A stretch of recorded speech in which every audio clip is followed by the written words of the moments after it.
नमस्कार आप सभी को, मेरा नाम है अशोक यादव एडवोकेट और मैं आप सभी के लिए लीगल एडवाइस पे वीडियोस अपलोड करता हूं, जो कि आप सब लोग इस वीडियो को लाइक करते हैं, पसंद करते हैं, शेयर करते हैं और सब्सक्राइब भी करते हैं। और अगर अगर आप नए हैं इस चैनल पे और आपने ये पहली बार वीडियो देखा है, नीचे लाल रंग का बटन प्रेस करिएगा, दूसरे लोगों तक भी इस जानकारी को शेयर करिएगा। आज हम बात करते हैं कि जो हस्बैंड हैं उन पर किसी प्रकार से उनकी पत्नी जो है उन पर कोई केस कर देती है सेक्शन 498A का या फिर डीवीए मेंटेनेंस का। तो आज मैं इस डीवीए मेंटेनेंस की बात नहीं करूंगा, लेकिन सेक्शन 498A जो कि एक दहेज मांगने का, यानी कि क्रूअल्टी बाय हस्बैंड और हस्बैंड फैमिली मेंबर्स जो भी हैं उनके द्वारा जो क्रूअल्टी की जाती है पत्नी पर, उसके आधार पर एक केस रजिस्टर होता है, जिसमें नॉर्मली जो धाराएं हैं वो सेक्शन 498A, 323, 504, 506 और 3/4 डीपी की एक्ट एक एफआईआर होती है। सबसे ज़्यादा ये ही एफआईआर दर्ज की जाती है। उसके बाद जो है, जो पति परिवार है पूरा परेशान हो जाता है। अब सोचता है कि अब हम क्या करें, क्या ना करें, कैसे बचें, क्योंकि बहुत सारे ऐसे पति हैं, परिवार हैं, जिन्होंने आज तक कोर्ट कचहरी थाना कभी ना ही तो देखा और ना ही वो मतलब इन सब चीज़ों में कभी पढ़े। तो अब एक अचानक से एक पत्नी द्वारा ये कर देना, एकदम से मतलब केस रजिस्टर हो जाना उनके खिलाफ, और उनका अब उनको पता ही नहीं कि करना क्या है, डायरेक्शन नहीं पता उनको। तो आज मैं आपको ऐसी चीज़ बताऊंगा आपके लिए कि आप भी ये कहेंगे कि हाँ, ये चीज़ हमें अपनानी चाहिए। आपका कोई भी मतलब केस चल रहा हो, ये सेक्शन 498A वाला नहीं, कोई और भी केस अगर आपका चल रहा हो, तब भी इसमें ये आप लगा सकते हैं, अपना सकते हैं ये सेक्शन, जिससे कि आप बाइज्जत बरी भी हो सकते हैं अगर आपके पास में एविडेंस है तो। अगर आपके पास एविडेंस नहीं है तो फिर ये किसी काम की नहीं है।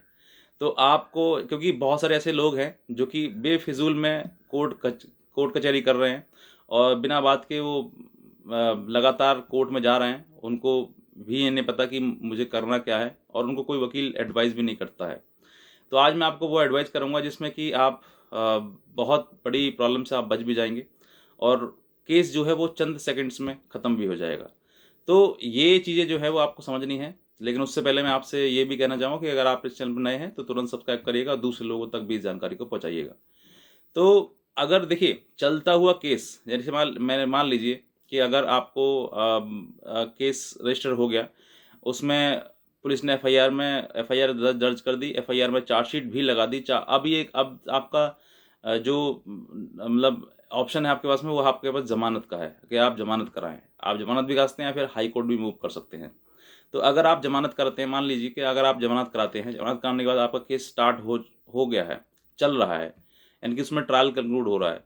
तो देखिए, आप अपने परिवार के साथ-साथ में आप तो हैं ही हैं, मान लीजिए मैं आपने आपका नाम तो है ही है साथ में, लेकिन आपके साथ-साथ में जो है वो आपके परिवार वाले लोग भी हैं। यानी कि आप आपके मदर, फादर, ब्रदर, सिस्टर वगैरह जो भी हैं, वो भी लोग हैं जिनका कोई भी कसूर नहीं है उसमें, सब इनोसेंट है, ठीक है?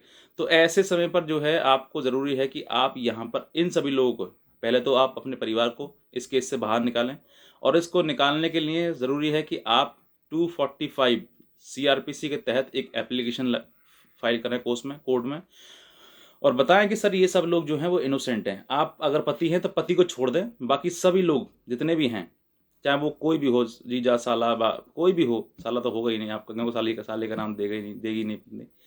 तो जीजा वगैरह होते हैं या फिर मामा, भाई, जो भी है मतलब परिवार के हैं, उन सभी के नाम से एक डिस्चार्ज एप्लीकेशन आप मूव करेंगे उसी कोर्ट में जिस कोर्ट में आपका केस चल रहा है। वहाँ पर कहेंगे सर इन सब लोगों को इनोसेंट, ये सब इनोसेंट हैं, यानी कि इनको सिर्फ फंसाया गया है, सिर्फ और सिर्फ बदले की भावना, या फिर सिर्फ और सिर्फ अपने गुस्सा क्रोध को निकालने के लिए इन लोगों को नाम दिया गया है, ठीक है? या फिर रंजिशन। तो कुछ भी हो सकता है, क्योंकि लड़ाई झगड़ा पति पत्नी का हो सकता है। लड़ाई झगड़ा क्या है, उनका उनका ही मैटर है जो भी है, बट जो घर वाले हैं उनको ज़बरन उसमें नाम दे दिया जाता है, ताकि ऐसी जगह पर पत्नी चोट कर सके जहाँ पर उसको सबसे ज़्यादा गंभीर चोट लगे। क्योंकि कोई भी पति है वो सोचेगा मेरा केस नहीं है, मैं मुझे जेल भेजना है जेल भेज दो, जहाँ जाना है वहाँ भेज दो। लेकिन साथ ही समय जब उसके मदर फादर या ब्रदर सिस्टर की बात आती है ना, तो वो इंसान टूट जाता है और पत्नी वहीं पर बार करती है कि उनका ही नाम दिया जाए। तो ऐसे लोगों को बाहर निकालने के लिए केस से आप डिस्चार्ज एप्लीकेशन मूव करें 245 सीआरपीसी के तहत। उस एप्लीकेशन आप अपने वकील से ड्राफ्ट करा सकते हैं, वकील से बनवा सकते हैं, और उसके बाद उसको एप्लीकेशन को अपने वकील से के थ्रू जो है वो कोर्ट में लगवाएं। उसके बाद उस पे हियरिंग होगी और 100% अगर आपके पास में कोई एविडेंस ऐसा है, जैसे कि मान लीजिए मैं आपको बताता हूँ कि बहन है, बहन की शादी शादी से तुम्हारी शादी से पहले कई साल पहले हो गई है, उसका कोई लेना-देना नहीं है इस घर से और अब जो है वो सिर्फ़ मेहमानदारी में आती है और चली जाती है।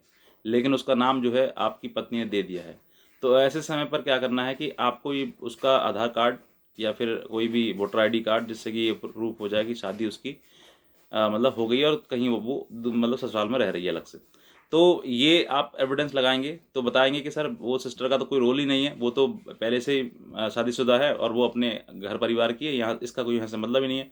तो कोर्ट भी इस पर डिसीजन लेगा, निर्णय लेगा, सोचेगा कि हाँ, इसका कोई मतलब ही नहीं है तो इसका क्या रोल है और इसको ज़बरदस्ती इसमें सिर्फ़ फँसाया गया है। क्योंकि वो भी समझते हैं कि आज के टाइम में ये सेक्शन 498 के बहुत सारे फ़ॉल्स केस चल रहे हैं। इसमें सिर्फ़ और सिर्फ़ मतलब पत्नी जो है अपने पति और पति के परिवार वालों को हैरासमेंट करने के लिए ही उनका नाम दिया जाता है। तो ये भी उनको भी मालूम है सबको, कोर्ट को भी मालूम है ये चीज़ें। तो इस तरीके से आप सभी के नाम, सभी की जो चीज़ें हैं वो बता सकते हैं, नाम बता सकते हैं और उनके साथ अगर आपका कोई एविडेंस आपके साथ पास में है, तो वो एविडेंस भी आप लगा सकते हैं। उस चीज़ के आधार पर जो है अपनी अपने परिवार को आप बाहर उस केस से निकाल सकते हैं। चाहे वो ट्रायल चल रहा हो, चाहे उन्होंने ज़मानत भी करा ली हो, तब भी कोई दिक्कत नहीं है, तब भी आप लगा सकते हैं। ज़मानत से पहले भी लगा सकते हैं आप, अगर आपको लगता है कि आपने मतलब आप निर्दोष हैं उसमें, आपका कोई रोल नहीं है, तो आपकी ज़मानत अगर नहीं हुई है, तब भी 245 सीआरपीसी के तहत आप एप्लीकेशन कोर्ट में मूव कर सकते हैं, उसमें भी हियरिंग होगी विदाउट ज़मानत। ज़मानत आपने बेल नहीं कराई है, तब भी। तो ये मेरे पास से एक छोटी जानकारी थी जो मैं आपको दी। अगर आप कुछ और भी इसके बारे में पूछना चाहते हैं तो आप हमारे दिए हुए नंबर पे हमें संपर्क भी कर सकते हैं। हमारी लीगल एडवाइस भी ले सकते हैं जो कि चार्जेबल है। और बस मैं इतना कहना चाहूँगा, बाकी अगर आप इस चैनल पर नए हैं तो सब्सक्राइब करिएगा और दूसरे लोगों तक भी जानकारी को पहुँचाइएगा और बेल आइकन भी प्रेस करिएगा ताकि आगे आने वाले टाइम में आपके लिए जैसे मैं वीडियो अपलोड करूँ वैसे आपके पास सीधे जा सके। तो बस मैं इतना कहना चाहूँगा, बाकी आज की वीडियो देखने के लिए आप सभी को बहुत धन्यवाद।